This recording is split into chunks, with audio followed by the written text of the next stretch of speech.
Je vous souhaite la bienvenue donc pour ce nouveau rendez-vous expert consacré une nouvelle fois au Code de la commande publique. Alors après le webinaire de janvier dernier présentant de manière générale ce nouveau code, qui pour rappel entrera en vigueur le 1er avril prochain, nous avons choisi de nous attarder sur l'une des étapes de la vie des marchés, à savoir la phase de passation.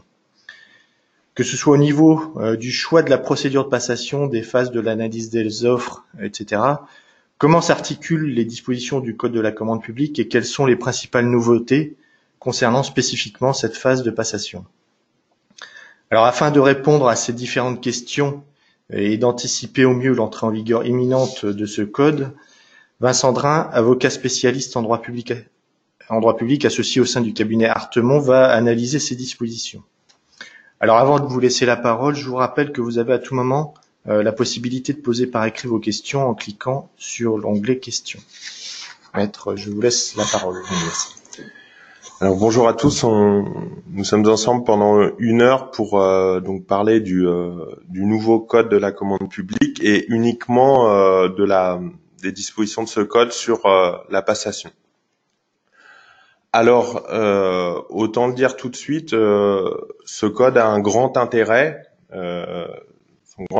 Son grand intérêt réside pas dans la nouveauté de ces dispositions par rapport au droit existant. Le principal et le grand intérêt de ce code, c'est vraiment de rassembler au sein d'un même ouvrage, d'un même dispositif, l'ensemble des règles en matière de passation, d'exécution, etc., des 2 grands contrats de commande publique que sont les marchés publics et les contrats de concession. Donc c'est là son premier intérêt, c'est de rassembler toutes ces règles et surtout d'éviter les allers-retours entre l'ordonnance de 2015 et le décret de 2016 qu'on était obligé de faire depuis l'abrogation du Code des marchés publics et encore avant même l'entrée en vigueur de ces 2 textes. Ce n'était pas franchement simple au niveau du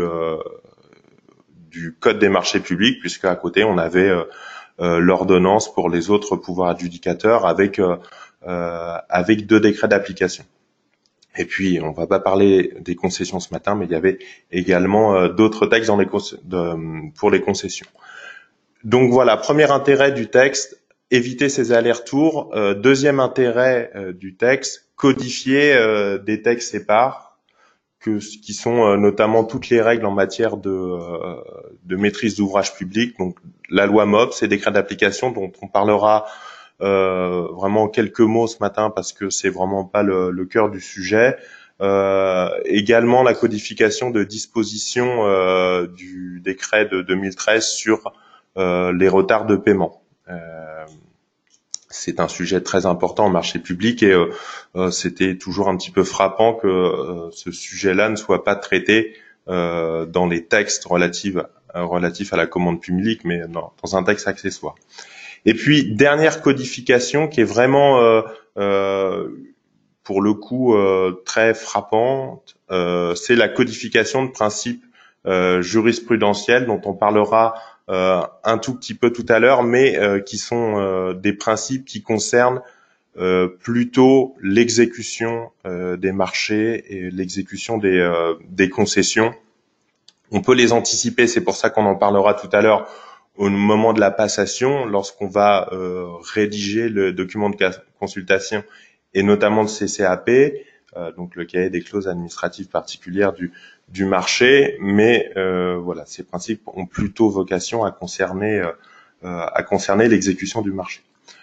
Donc, le code de la commande publique, il est applicable aux contrats pour lesquels une consultation est engagée ou un avis d'appel à la concurrence est envoyé à la publication à compter du 1er avril 2019. Autrement dit, à ce jour, il n'est pas encore en vigueur, mais on va commencer à l'appliquer pour les marchés dont la procédure va être lancée au 1er avril prochain. Donc, pour la passation, il est presque d'application immédiate. Et puis, pour l'exécution, eh bien, on continuera encore de jongler entre l'ordonnance de 2015 et le décret de 2016.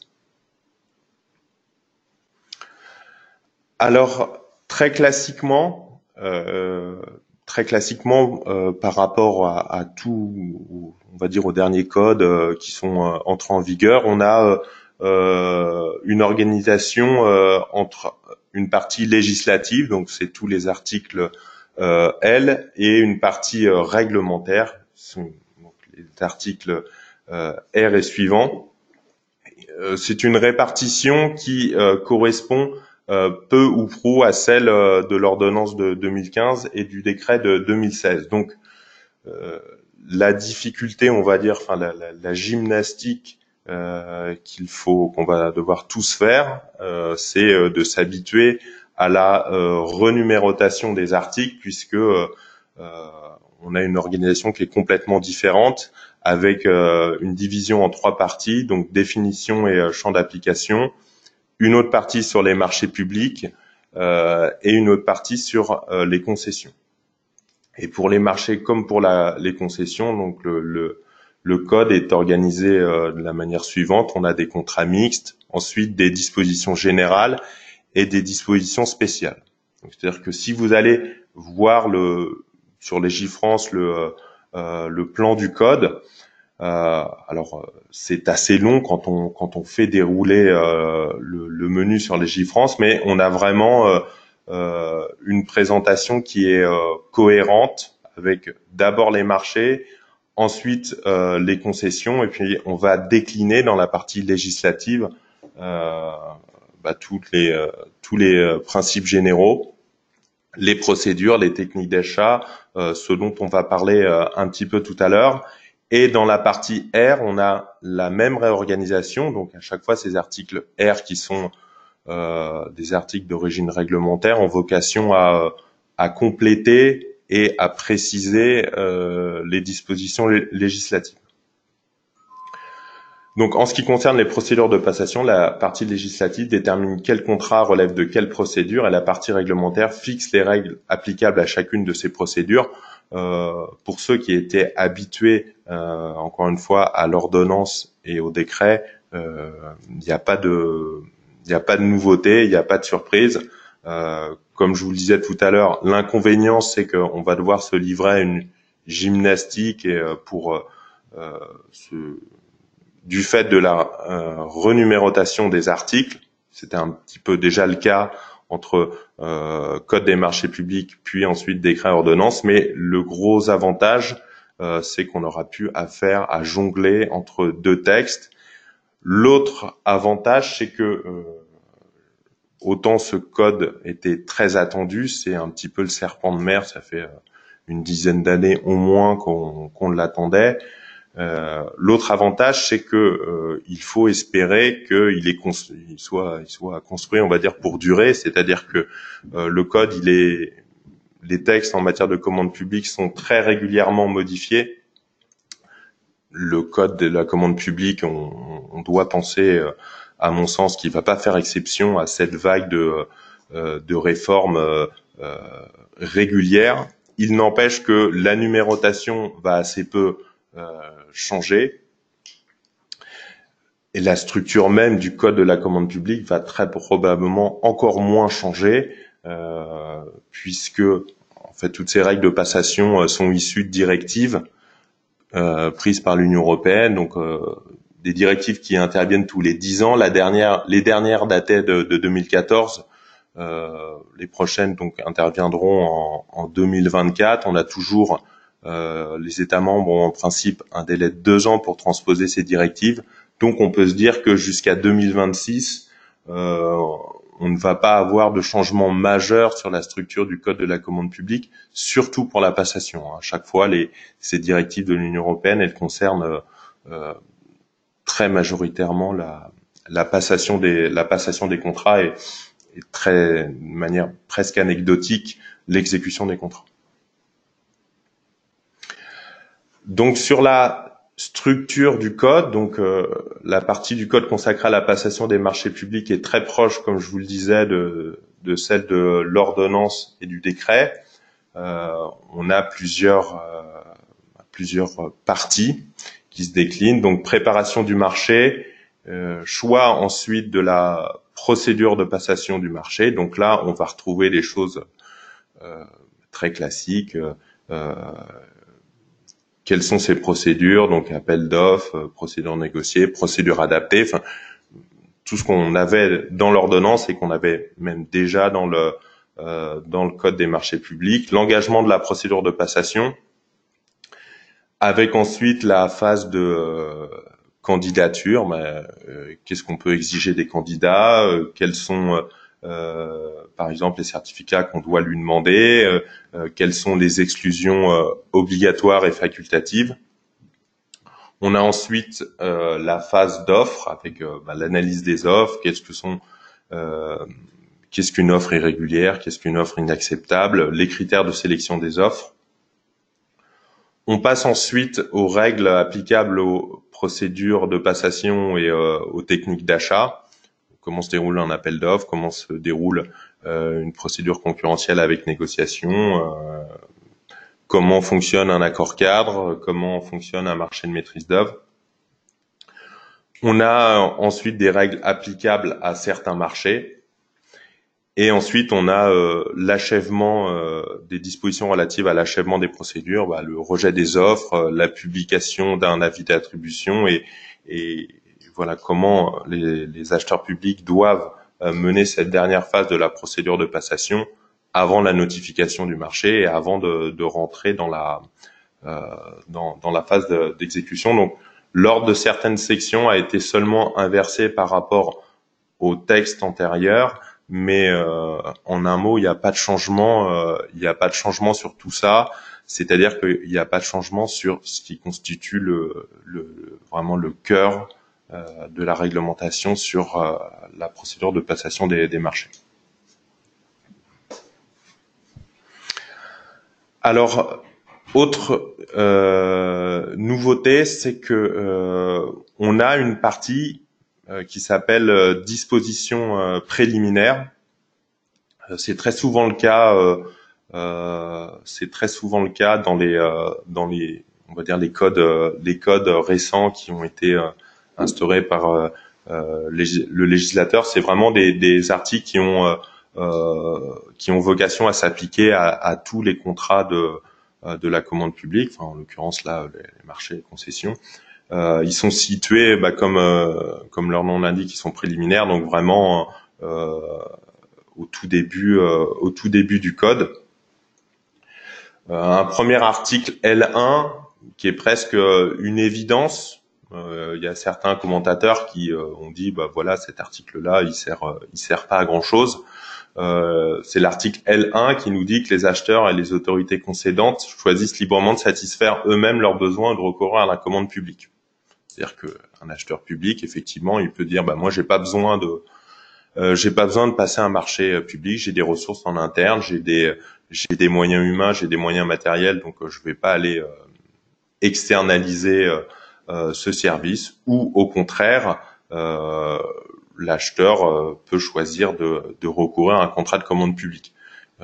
Ça, c'est vraiment une règle que tous les acheteurs ont intégrée. Enfin, je prends par exemple l'exemple de la maîtrise d'œuvre, des marchés de maîtrise d'œuvre. Il y a des acheteurs par choix, soit parce que l'opération est simple, soit parce que vraiment ils ont des gros moyens en interne, décident de ne pas externaliser la maîtrise d'œuvre et donc de ne pas entrer dans la sphère de la loi MOP et de conclure un marché de maîtrise d'œuvre. Ils vont choisir eux-mêmes d'exercer la maîtrise d'œuvre et d'avoir à la fois cette casquette de maître d'ouvrage et cette casquette de maître d'œuvre. On a ensuite l'article L2 qui définit les contrats de commande publique. Donc on va avoir la définition des points communs entre le contrat de marché, enfin le marché public et la concession. Ce point commun, c'est le caractère onéreux. On a ensuite un rappel, et là c'est pas vraiment une surprise, mais ce sont des principes tellement importants qu'il fallait les rappeler, à mon sens, à titre préliminaire dans un code de la commande publique. sont les principes d'égalité de traitement des candidats, de liberté d'accès et de transparence des procédures. Alors, c'est vraiment pas une nouveauté. Ça veut pas dire que c'est pas important. C'est pas une nouveauté parce que c'est des principes qui ont été dégagés par la jurisprudence, bien évidemment, et on presque mis à toutes les sauces par la jurisprudence dans toutes les procédures de passation des marchés et à toutes les étapes de la procédure de passation du marché, tout particulièrement pour les marchés à procédure adaptée, où le juge a constamment fait application de ces principes-là, puisque les règles, elles sont pas définies par les textes, mais par l'acheteur public. Principe jurisprudentiel, principe qui figurait également dans les directives de l'Union européenne, donc de 2014. Et puis, ces principes-là existaient déjà de mémoire dans le code des marchés publics, et surtout ils sont bien repris là aussi à titre préliminaire dans l'ordonnance de 2015 sur les marchés. On trouve ensuite un autre article, l'article L4, qui prévoit l'exclusion de certains opérateurs économiques. Donc l'exclusion, les opérateurs économiques ne peuvent pas, donc les candidats ne peuvent pas se voir attribuer un marché si ils font l'objet d'une interdiction soumissionnée obligatoire ou facultative. Donc les interdictions de soumissionner obligatoires, c'est celles qui sont prévues avant par l'ordonnance et maintenant par le code de la commande publique. C'est lorsque l'opérateur économique fait l'objet d'une interdiction de concourir parce que il employait il était condamné pénalement à certains types d'infractions. Cette liste-là est prévue dans l'ordonnance, était déjà prévue par le code des marchés publics. Il n'y a pas vraiment à mon sens, de sujet là-dessus. L'autre sujet, mais qui existait déjà dans l'ordonnance de 2015, c'est sur toutes la liste des interdictions de soumissionner facultatives, qui sont je vais pas dire à la discrétion de l'acheteur, mais qui peuvent être mis en œuvre par l'acheteur, notamment lorsque vous avez un candidat qui s'est vu résilier un précédent marché pour faute ou condamné au versement de dommages-intérêts au profit de l'acheteur dans le cadre de l'exécution d'un précédent marché. Pour ces interdictions facultatives, voilà, le code de la commande publique dit bien que lorsqu'on les met en œuvre, l'opérateur ne peut pas être attributaire du marché. Il y a assez peu d'exemples d'applications jurisprudentielles, selon moi, de ces interdictions de soumissionner facultatives, mais c'est pas une nouveauté par le code du code de la commande publique, mais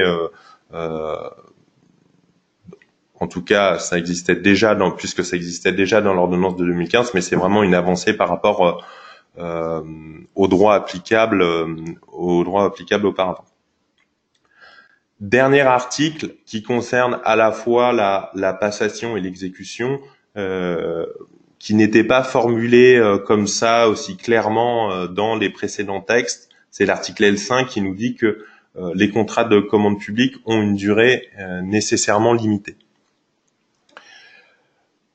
C'était de mémoire rédigé différemment dans l'ordonnance, où on nous disait que la durée d'un contrat doit tenir compte d'une obligation de remise en concurrence périodique. Là, c'est également la même logique, c'est-à-dire que c'est toujours l'idée d'accès au marché. C'est pas la peine de s'astreindre à des règles extrêmement contraignantes pour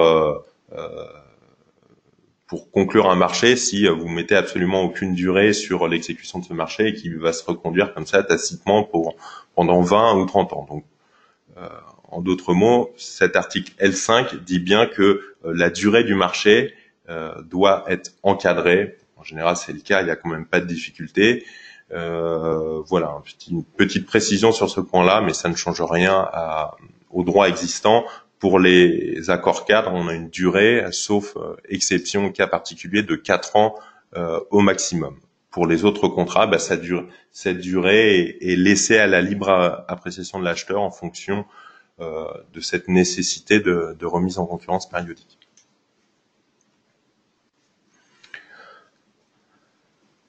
Alors ensuite, autre nouveauté, c'est la codification d'un certain nombre de principes, ce qu'on appelle les principes applicables au contrat administratif. Alors pour les non-juristes, ça peut faire un petit peu ésotérique, y compris pour les juristes, ça peut être un peu frappant.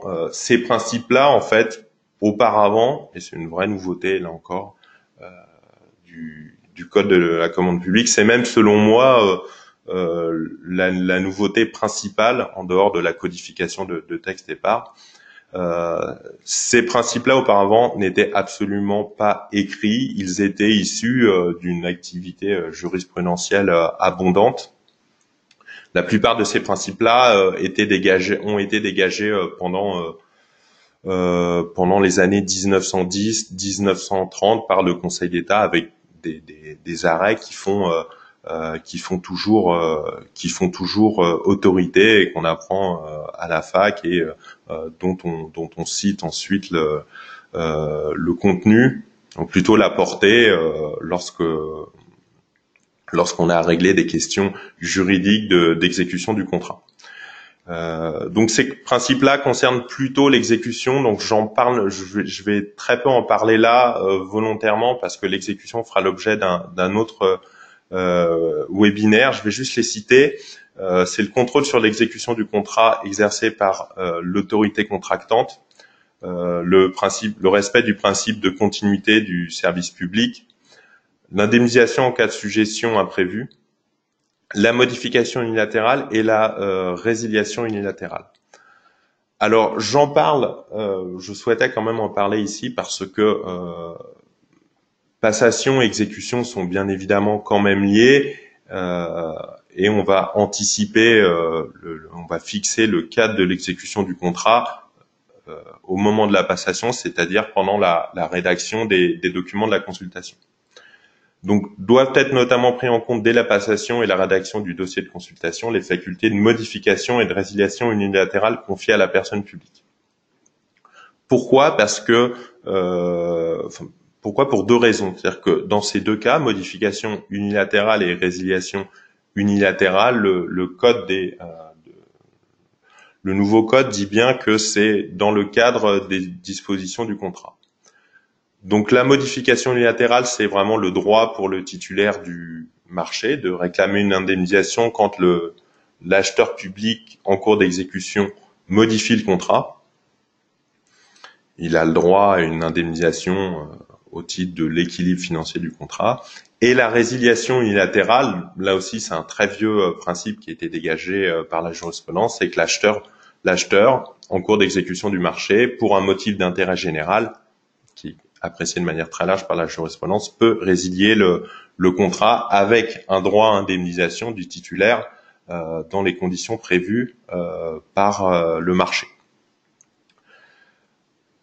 La jurisprudence est très sévère, c'était la deuxième raison pour laquelle je voulais vous en parler, et notamment pour la résiliation, parce que le juge considère que dès l'instant où dans le marché, donc généralement dans le CCAP qu'on rédige avant l'exécution du contrat au moment de la passation, il y a une indemnité qui est prévue, qui correspond à 0. C'est-à-dire qu'autrement dit, un acheteur public peut résilier un contrat sans verser la moindre indemnisation au titulaire, alors même que cette résiliation intervient pour un motif d'intérêt général, c'est-à-dire qu'on ne peut rien reprocher au titulaire.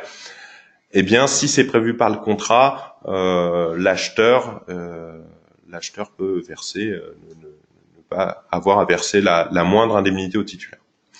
Donc, tout ça pour dire que ces questions-là, même si on parle d'exécution s'anticipe dès la procédure de passation du marché, qu'on peut aménager ce droit à la modification, les conséquences de la modification unilatérale et les conséquences de la résiliation unilatérale.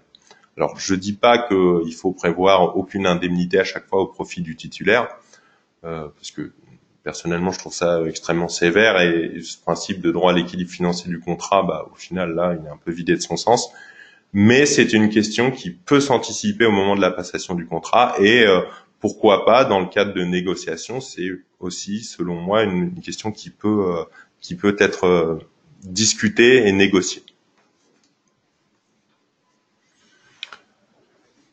Alors ensuite, pour être tout à fait complet sur les procédures de passation qui restent identiques, il y a eu simplement quelques petites retouches du code. Donc la procédure concurrentielle avec négociation qui était applicable au pouvoir adjudicateur, la procédure négociée avec mise en concurrence préalable qui était applicable aux entités adjudicatrices sont unifiées au sein d'un même article qui s'appelle procédure avec négociation. Cette unification me semble opportune parce que on avait deux procédures qui se ressemblaient beaucoup et c'était assez dur de tracer la frontière, non pas entre les deux, mais on va dire de pointer les différences de l'une par rapport à l'autre. Donc maintenant, on a désormais une unique procédure qui s'appelle procédure avec négociation. Point de détail également sur la procédure adaptée. Donc la procédure adaptée, c'est pour les marchés d'un moindre montant que les marchés passés selon une procédure formalisée. Le code rappelle que l'acheteur définit librement les modalités de passation. C'était déjà le cas dans le cadre de l'ordonnance. C'était aussi déjà le cas dans le code des marchés publics. Il est ajouté, c'est vraiment un point de détail, dans le respect des principes de la commande publique. Voilà. C'est presque redondant avec ces articles préliminaires et c'est une codification de ce que disait la jurisprudence parce que quand on est dans le cadre d'une procédure adaptée, l'acheteur définit lui-même ses règles, mais voilà, on sait bien que c'est sous réserve de respecter l'égalité de traitement, la transparence et l'accès à la commande publique, ce qui est en général, je vais pas dire difficile à mettre en œuvre, mais c'est vraiment un point de vigilance que les acheteurs publics doivent avoir à l'esprit parce qu'on est dans une procédure qui est beaucoup moins encadrée que les procédures formalisées type appel d'offres. Dernier point, on a également la suppression de la possibilité de passer un marché public sans publicité ni mise en concurrence lorsque la mise en concurrence est impossible ou manifestement inutile en raison notamment de l'objet du marché ou du fait de gré de concurrence. C'était des dispositions qui étaient, on va dire, assez peu compréhensibles, existaient déjà dans l'ordonnance, mais qui étaient assez peu compréhensibles alors qu'on avait des procédures dans tous les sens. Alors qu'on disait que il y avait des obligations de mise en concurrence et des principes généraux du droit de la commande publique. Donc désormais, on a le seuil de passation qui est à 25 000 euros, en deçà duquel on peut librement conclure un marché sans publicité mise en concurrence. Et puis après, on passe sur un seuil de procédure adapté et puis ensuite les seuils de procédure formalisée qui permettent de conclure un appel d'offres ou si, dans certains cas, d'autres procédures avec négociation, dialogue compétitif, hein, pas de changement en tout cas sur ce sujet.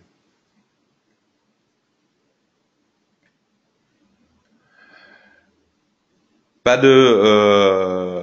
de changements sur les marchés de défense ou de sécurité qui sont des types de marchés spécifiques de par la volonté du législateur et du pouvoir réglementaire. Donc c'est les marchés conclus par l'État ou l'un de ses établissements publics ayant pour objet la fourniture d'équipements utilisés à des fins militaires, des travaux et services à des fins militaires ou la fourniture d'équipements destinés à la sécurité, comportant des informations protégées ou classifiées. Ça, c'est la définition qui est prévue à l'article du 1113-1 du Code de la commande publique et qui reste inchangé. On a un renvoi aux dispositions générales du décret, du Code de la commande publique, sauf règle contraire. Et on a simplement une intégration des modifications issues de la loi de programmation militaire 2018 du 13 juillet 2018 où on a possibilité de déroger à l'interdiction de soumissionner. On a également des évolutions sur le régime de l'exécution des des contrats de sous-traitance.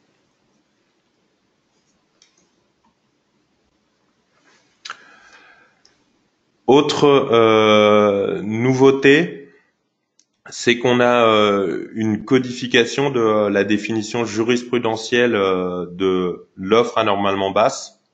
Donc sur le régime de l'offre anormalement basse, on est sur un régime identique à celui qui existait auparavant. Donc quand l'acheteur suspecte une offre d'être anormalement basse, il va demander il a l'obligation, il ne peut pas rejeter l'offre du candidat de manière immédiate. Il va lui demander des justifications qui sont listées dans le code de la commande publique, existaient déjà dans le décret et dans le code des marchés publics. Donc c'est le mode de fabrication des produits, les solutions techniques à adopter. Enfin, en un mot, c'est comment vous arrivez à faire une offre d'un montant aussi bas. J'attends vos justifications. Et si l'acheteur estime que ces justifications ne sont pas satisfaisantes, à ce moment-là, il doit éliminer l'offre.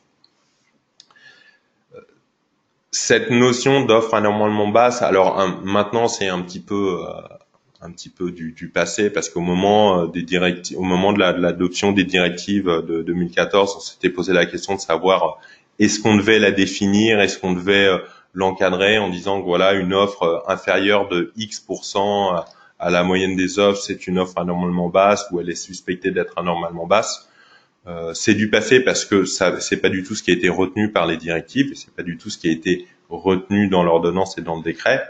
On a simplement eu une définition jurisprudentielle.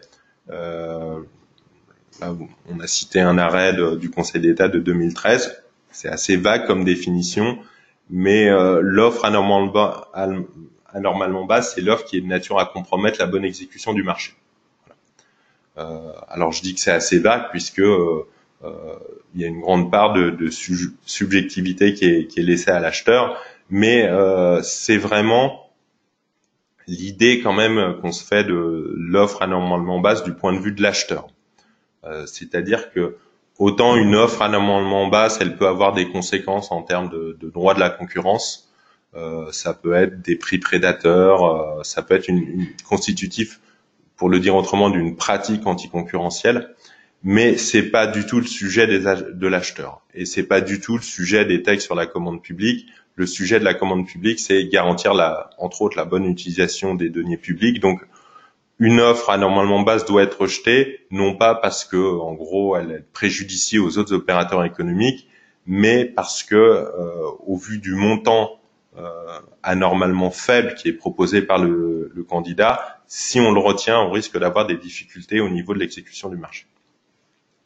Donc on a cette codification qui est donc de cette décision du Conseil d'État à l'article L2152-5 du code qui nous dit que une offre anormalement basse est une offre dont le prix est manifestement sous-évalué de nature à compromettre la bonne exécution du marché. Voilà. Pour le reste, c'est à l'acheteur de prendre ses responsabilités.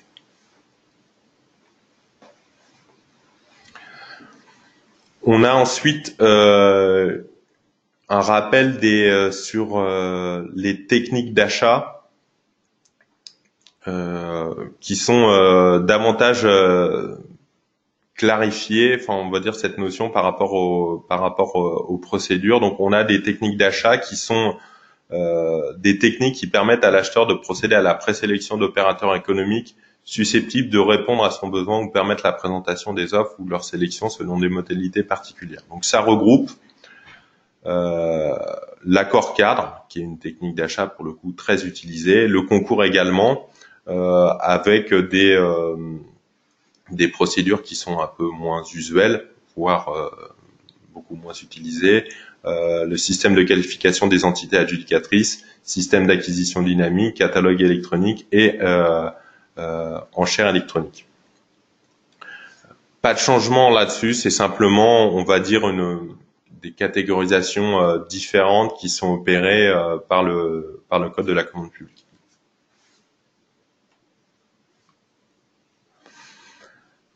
Alors, autre nouveauté, c'est la codification de la loi MOP et de son décret d'application. Je vais très peu en parler ici, puisque à mon sens, ça mériterait d'en parler, de faire vraiment un sujet spécifique sur ce point, tant c'est quelque chose de fondamental, enfin, en tout cas pour les acheteurs publics qui concluent des marchés de travaux. La loi MOP, qui datait de 85, et son décret d'application sur les marchés de maîtrise d'œuvre donc intègrent le code de la commande publique, alors qu'avant c'était vraiment des textes très importants, mais qui étaient un petit peu, qui étaient complètement autonomes. Je souhaitais quand même en parler là parce que on parle beaucoup, donc la loi MOP est maintenant donc intégrée dans le code de la commande publique, liste tous les contrats que un maître d'ouvrage peut passer, c'est-à-dire tous les outils contractuels que un maître d'ouvrage auquel un maître d'ouvrage peut avoir recours au moment, pour la réalisation d'un ouvrage public. On a toute cette liste-là, donc conduite d'opération, mandat de maîtrise d'ouvrage qu'on appelle aussi maîtrise d'ouvrage déléguée, un transfert de maîtrise d'ouvrage quand on a plusieurs maîtres d'ouvrage. Le prestataire chargé d'études nécessaires à l'élaboration du programme et à la détermination de l'enveloppe financière prévisionnelle disparaît.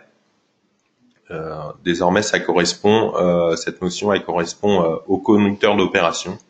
Donc voilà, on a maître d'œuvre, conducteur d'opération, maître d'ouvrage délégué, éventuellement de la maîtrise d'ouvrage unique. Et on a un autre contrat que le maître d'ouvrage peut décider de conclure, c'est l'AMO. Alors autant l'AMO, donc l'assistant à maîtrise d'ouvrage, dans la pratique, c'est quelque chose qui est très très répandu. On parle d'AMO comme si comme si ça coulait de source. Mais dans la loi MOP, ça coulait pas de source parce que c'était une notion en fait qui n'était absolument pas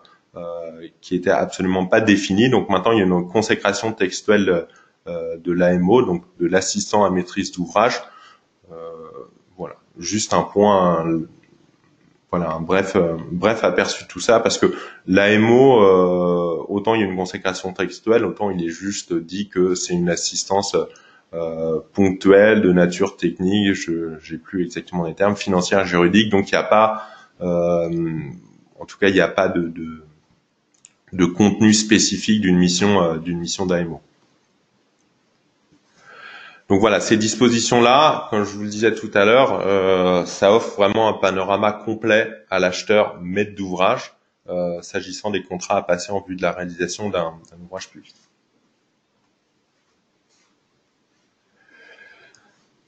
Alors pour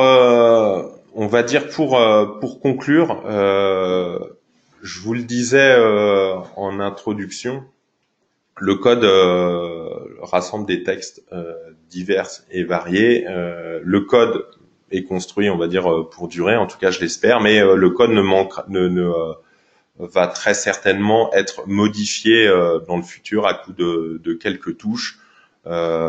Quelques retouches par le pouvoir réglementaire. C'est déjà le cas avec un décret du 24 décembre 2018 qui concerne plutôt l'exécution avec une augmentation du taux des avances, des modifications sur les dispositions en matière de prix révisables, les modalités de mise à disposition des documents de la consultation, donc sur le profil d'acheteur pour les marchés de plus de 25 000 euros. Pas de concours, absence d'organisation de concours pour la passation des marchés de maîtrise d'œuvre relatifs à des ouvrages d'office HLM, de SEM ou pour leur activité agréée de CROUS. Voilà. Alors c'est très spécifique, mais c'était un petit peu pour illustrer le fait que le code risque et va être sans aucun doute en perpétuelle évolution. Autre nouveauté qui n'a pas été encore codifiée, mais qui va l'être, je pense sans aucun doute, parce que c'est des dispositions qui sont déjà entrées en vigueur dans l'ordonnance et dans le décret. c'est qu'on a un relèvement et c'est tout à fait, je veux dire, c'est tout à fait spécifique, mais en même temps assez novateur, puisque pour des marchés innovants, on a une définition très large de ce qu'est un marché innovant. On a une procédure avec négociation ou dialogue compétitif auquel on peut recourir pour ces types d'achats-là. Donc là, c'est pas une nouveauté, ça existait déjà en 2016. Surtout, la nouveauté, c'est que à titre expérimental, pour une durée de 3 ans, on a un relèvement du seuil de publicité de mise en concurrence à 100 000 euros hors taxe. Cette expérimentation s'inscrit dans la logique du voulu par le gouvernement d'aider les PME innovantes et de favoriser l'accès au marché public aux startups sur des domaines bien particuliers. Voilà, j'insiste encore une fois sur le fait que c'est tout à fait dérogatoire, c'est tout à fait nouveau, et à mon avis, pas mal de marchés peuvent rentrer dans cette exception-là au vu de la définition qui est vraiment très large, qui est donnée de l'achat innovant. Mais, pardon, merci maître pour cette présentation, pardon. Alors, je vous demande de rester connecté. Nous allons regarder si des questions étaient posées durant l'intervention et nous revenons d'ici quelques minutes.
Alors, on va débuter maintenant la phase de réponse aux questions. Déjà, je vous remercie parce que il y en a un certain nombre qui sont intéressantes par rapport à tout ce qu'on a dit. Alors je vais prendre dans l'ordre, quelles sont les conséquences introduites par le décret 2019-33? C'est un décret du 18 janvier 2019.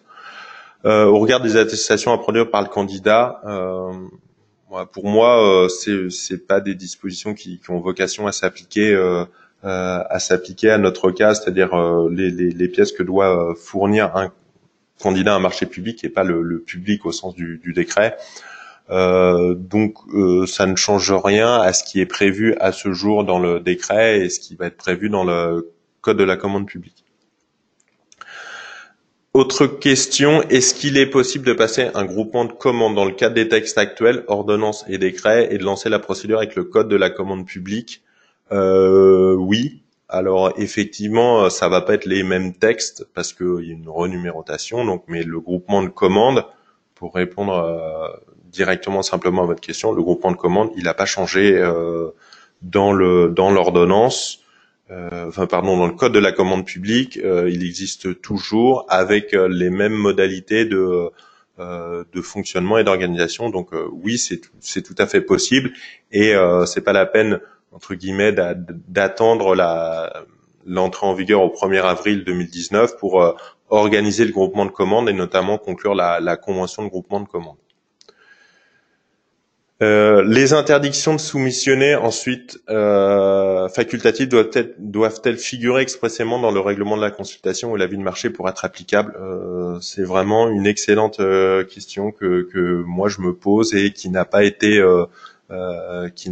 tranchée à ma connaissance en jurisprudence. C'est-à-dire que pour le dire autrement, est-ce que le simple fait qu'il y ait des exclusions facultatives prévues dans le décret permet leur mise en œuvre, enfin dans le décret et maintenant dans le code de la commande publique, je serais tenté de dire que non par prudence. Donc je recommande à l'acheteur quand même d'écrire en une ligne dans le règlement de la consultation il se réserve la possibilité d'utiliser une des procédures, enfin un des cas d'exclusion facultative du candidat.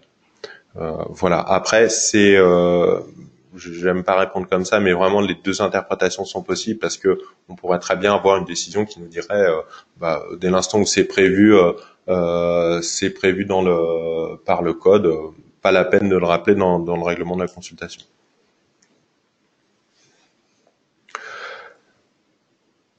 L'article 30 de l'ordonnance est-il devenu obsolète? Alors pour moi, l'article 30, non. On le retrouve dans le Code de la commande publique, mais effectivement, ce qui est supprimé, c'est que c'est la possibilité de conclure une mise en concurrence, enfin de pas faire de procédure de mise en concurrence quand on considère que c'est injustifié ou que il n'y a pas un niveau de concurrence suffisant.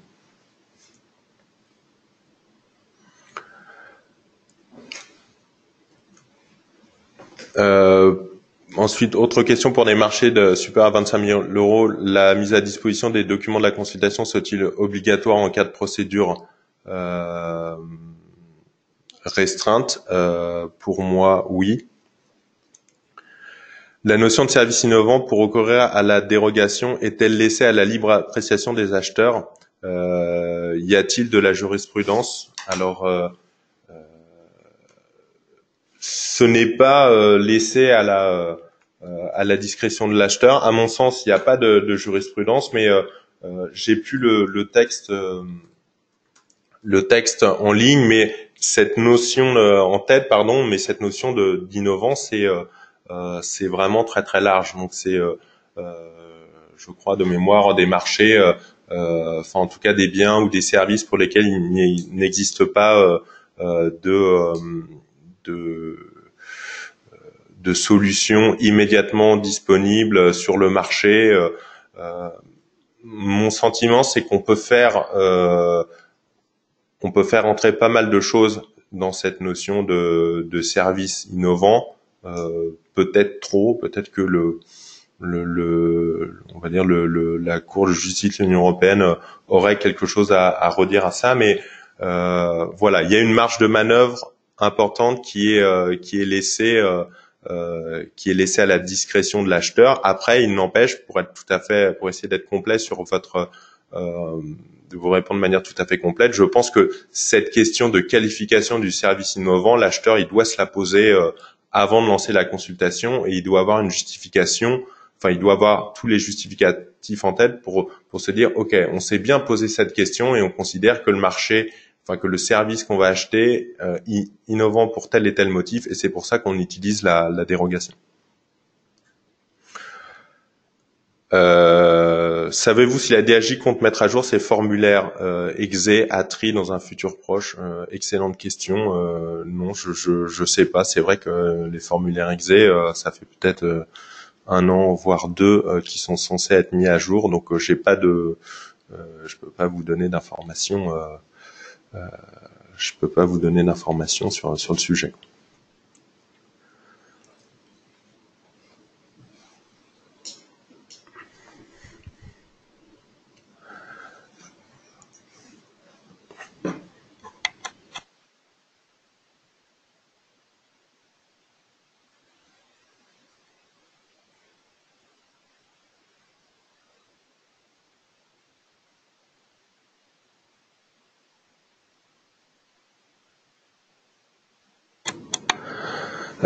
Ensuite, autre question. Voilà, alors je suis désolé, mais on trie un petit peu sur les questions. On conserve vraiment celles relatives à la passation. Est-ce qu'il y a des changements relatifs aux marchés globaux de performance lorsqu'ils relèvent de la loi MOP? Doivent-ils respecter, comme la conception-réalisation, certaines conditions d'éligibilité? La réponse est oui.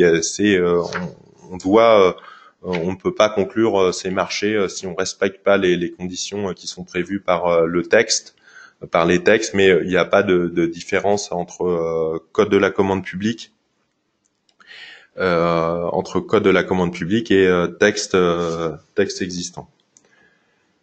Autre question, qu'en est-il du maintien des prestations de services juridiques dans le champ de la commande publique?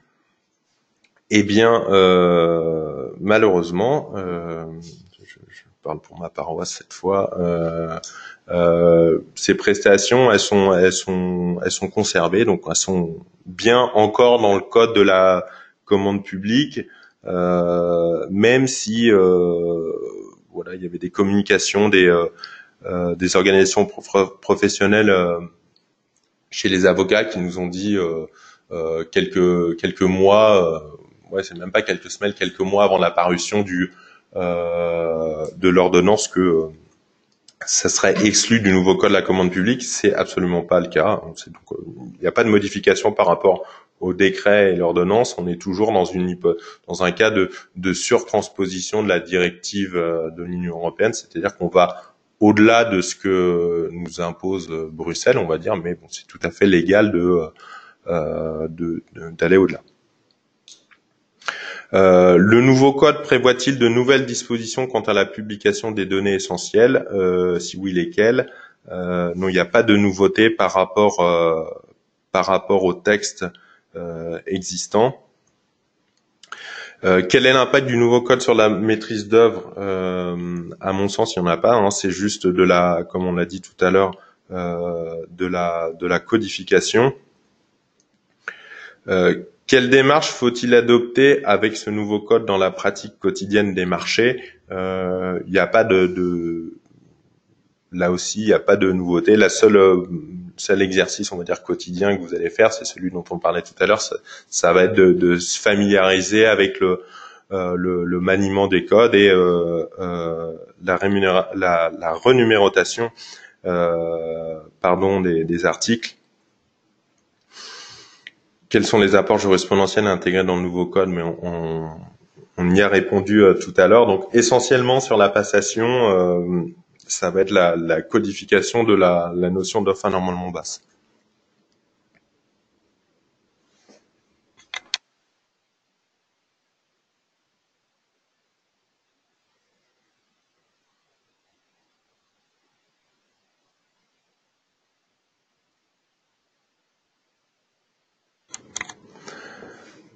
Autre question, jusqu'à présent, le décret distinguait les marchés et les accords cadres à l'article 4. C'est vrai, les accords cadres sont désormais des techniques d'achat. Est-ce que cela a un impact quelconque? C'est une bonne remarque. Effectivement, il y a une réorganisation du code là-dessus, mais je n'ai pas été assez clair sur ce point-là. Mais en tout cas, il n'y a pas de changement. C'est vraiment les accords cadres restent des accords cadres. On les considère comme une technique d'achat et ils se trouvent plus en tête du code de la commande publique comme c'était le cas dans le cadre de l'ordonnance, mais il n'y a absolument aucun changement pour le régime de ces contrats-là, que ça soit pour leur passation et leur exécution. Maître, je vous remercie donc de vous être prêté au jeu donc de ces questions-réponses. Donc, afin de compléter cette présentation, je vous invite à consulter le numéro de février de la revue Contrat public, dont le dossier est consacré aux parties 1 et 2 de ce nouveau code, donc sur les marchés publics et marchés de partenariat principalement. Et la partie 3, donc qui est relative aux concessions, sera analysée donc dans le numéro de mars qui va paraître d'ici quelques jours.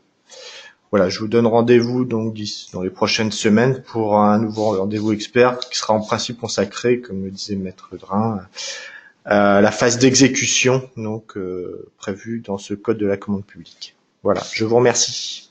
Merci.